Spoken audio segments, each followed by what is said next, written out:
Halo, good morning anak-anak Miss yang kelas 6. Hari ini Miss Eva akan mengajarkan pelajaran IPA. Mari ambil buku IPA-nya. Buku IPA kelas 6 dibuka bab 3 halaman 39.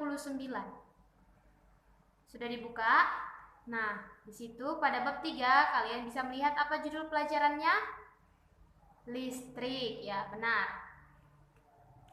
Nah, Miss akan menjelaskan mengenai listrik yang sudah diberikan catatannya minggu lalu. Minggu lalu Miss sudah memberikan catatannya kan? Sudah selesai semua mencatat? Sudah dikumpul catatannya sama Miss? Nah, bagus. Mari buka bukunya tentang listrik. Nah, di situ dibilang kegiatan yang kita lakukan sehari-hari bergantung pada listrik, terutama pada saat malam hari. Pada saat malam hari kita membutuhkan listrik. Contohnya pada lampu. Yang bagian A, kita belajar mengenai gejala kelistrikan. Di buku halaman 40, bagian A, gejala kelistrikan. Oke. Nah, gejala kelistrikan ditemukan pada tahun 585 sebelum Masehi oleh Thales Miletus. Nah, dia menemukan bahwa sepotong amber yaitu batuan fosil ketika digosokkan dengan cara tertentu, nah akan bisa menarik jerami. Lalu pada tahun 1600 William Gilbert, nah dia seorang dari Inggris, menemukan bahwa benda apa saja jika digosok dengan cara tertentu dapat menarik benda lain.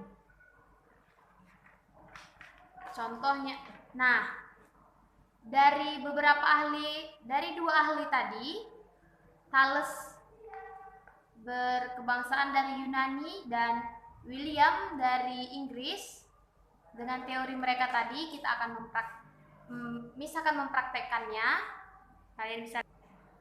Miss memiliki satu buah pulpen yang ujungnya datar. Nah, ini kena tip X ya, nggak masalah. Yang ujungnya datar dengan beberapa potong kertas. Yang sudah Miss potong kertas. Nah, William tadi berkata bahwa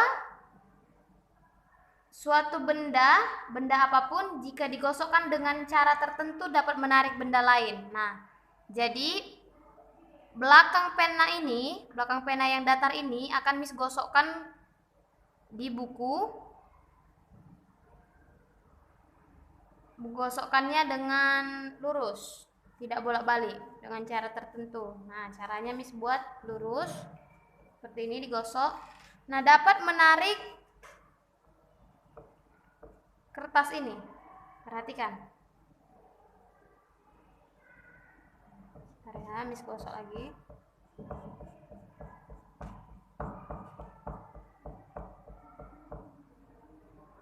Nah, dapat ditarik kertasnya.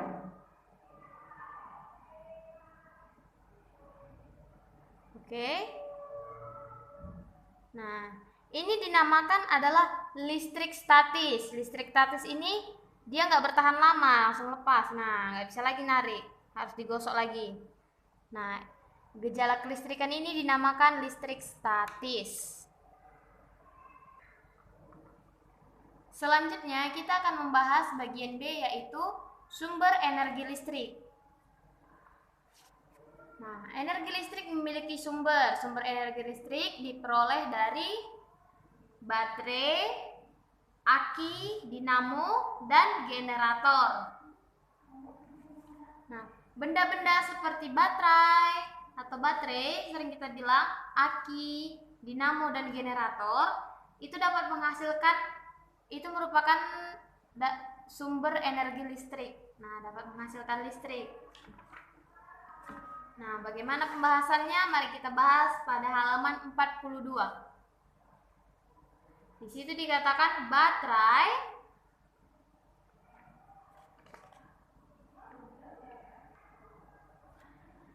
Nah, Miss mau tanya, kalian semua Kenal dengan baterai? Tahu apa itu baterai?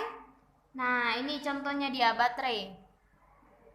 Nah, jadi baterai ini atau baterai dia dapat menghasilkan listrik selama energi kimianya yang di dalamnya ini masih ada. Nah, listrik yang dihasilkan tidak terlalu besar. Nah, hanya dapat digunakan seperti untuk remote AC, seperti ini remote AC, mainan anak-anak. Nah, jadi baterai ini memiliki bagian di dalamnya seperti gambar ini.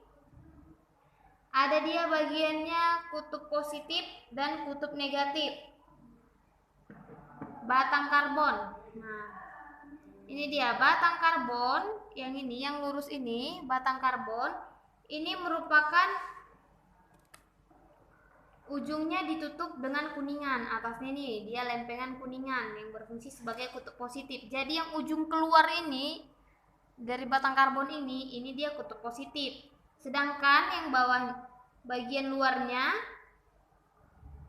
terbuat dari seng sekaligus berfungsi sebagai kutub negatif. Di bagian luar dia kutub negatif. Sengnya ini. Nah, bagian luarnya ini adalah kutub negatif. Di dalam baterai itu ada campuran serbuk karbon. Campuran serbuk karbon, amonium klorida, dan mangan yang dioksida berfungsi sebagai elektrolit. Ini dia campurannya ada di dalamnya. Lalu ada dia penyekat atau isolatornya. Bagian isolator. Nah, penyekatnya ini isolator di dalamnya. Itu berfungsi untuk menghambat listriknya. Nah, yang kedua ada namanya aki. Aki merupakan sumber energi listrik juga. Nah, aki adalah jenis baterai yang dapat diisi ulang. Ini contoh gambarnya. Aki ini disebut baterai basah karena di dalamnya berisi cairan zat kimia. Sedangkan baterai adalah dia baterai kering. Baterai biasa ini yang untuk mainan anak-anak ini adalah baterai kering. Sedangkan baterai basah ini biasanya digunakan untuk kendaraan seperti mobil dan sepeda motor. Aki juga digunakan untuk menyalakan lampu, klakson, atau menghidupkan mesin lainnya. Nah, jadi energi listrik yang dihasilkan oleh aki ini lebih besar daripada baterai. Nah, di dalam aki juga terdapat namanya timbal dan cairan. Nah, cairan di dalamnya ini ada cairan asam sulfat. Inilah cairan ini yang diisi ulang. Ini ada logam timbalnya. Nah, aki yang energinya lemah dapat dicas kembali atau disetrum sehingga dia dapat memiliki tenaga yang kuat.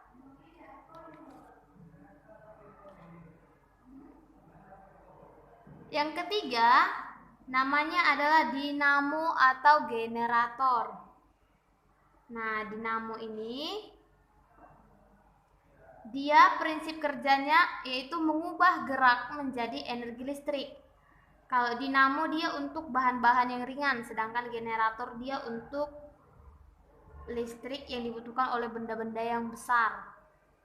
Contohnya dinamo itu terdapat pada sepeda, dinamo sepeda untuk menghidupkan lampu sepeda.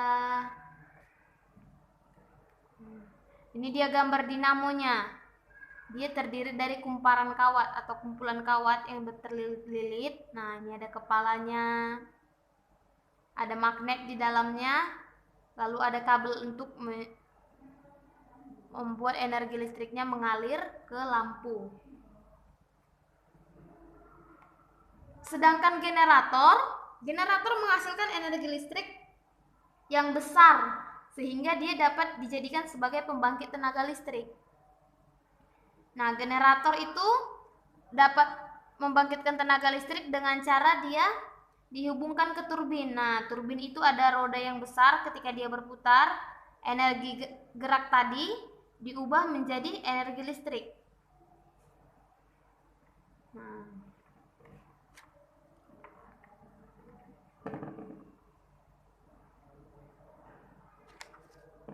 Nah, tenaga untuk menggerakkan turbin tadi, generator tadi dapat diperoleh dari air, angin, gas bumi, cahaya matahari, batu bara, minyak bumi, nuklir. Nah, sehingga pada halaman 44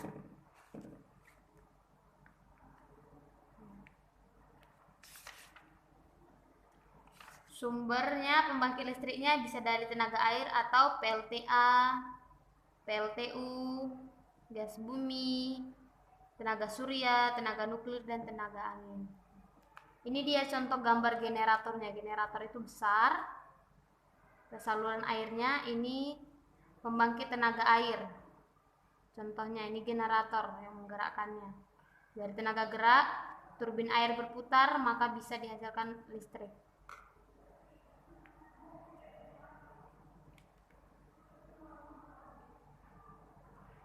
Nah, tadi Miss sudah menjelaskan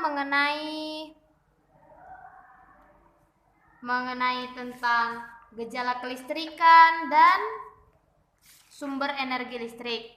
Nah, pada halaman 43